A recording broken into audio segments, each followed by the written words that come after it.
Hello guys, আসসালামু আলাইকুম। আশা করি আপনারা সবাই ভালো আছেন। আজকে আবার নতুন একটা ভিডিও নিয়ে হাজির হলাম। আর আজকে আমি জাম ভর্তা করব। তো আমি কিন্তু জাম পাড়ার জন্য এই দেখুন বন্ধুরা, আমাদের গাছে কিন্তু কি পরিমাণে কালো জাম ধরছে। আর এখন কিন্তু আমরা এই জামগুলো পেড়ে নিব। তো এই দেখুন বন্ধুরা, আমরা কিন্তু জাম পেড়ে নিয়ে বাড়ি চলে আসছি। আর এই দেখুন কত জাম।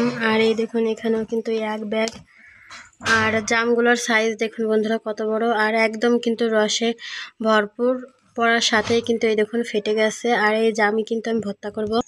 এই দেখুন বন্ধুরা, জামগুলোর সাইজ কিন্তু সত্যি কিন্তু অনেক বড়। ক্যামেরায় কিরম দেখা যাচ্ছে জানি না। আর এই জামগুলো খেতে কিন্তু খুবই মিষ্টি বন্ধুরা, একদম রসালো। এই দেখুন দেখুন একদম রসালো। আর গাছের জাম খেতে কিন্তু খুবই মজা লাগে। আর এই জামই আমি ভর্তা করব। তো এই দেখুন বন্ধুরা, আমরা কিন্তু জাম নিয়ে বাড়ি চলে আসছি। আর আমি কিন্তু জামগুলো ভালো করে ধুয়ে নিচ্ছি। আর আমি জাম ঝামানোর জন্য কিন্তু এখানে একটা প্লাস্টিকের কৌটা নিয়েছি। আর এটা কিন্তু একদম নতুন কৌটা। এবারে এদের আমি জাম দিয়ে দিব। দেখুন আমি কিন্তু কৌটার ভিতরে জাম নিয়ে নিচ্ছি। আর এখানে কিন্তু আমি একটা কাঁচামরিচ কিন্তু থেতো করে আনছি। আর বেশি ঝাল দিলে কিন্তু খেতে ভালো লাগে না। আর এখন দিয়ে দেবো স্বাদ মতো লবণ।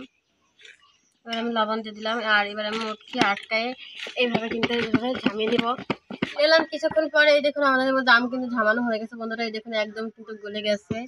আর এবারে মুটকি খুলে নেব। এই দেখুন জাম গলে কিন্তু একদম হালা হয়ে গেছে।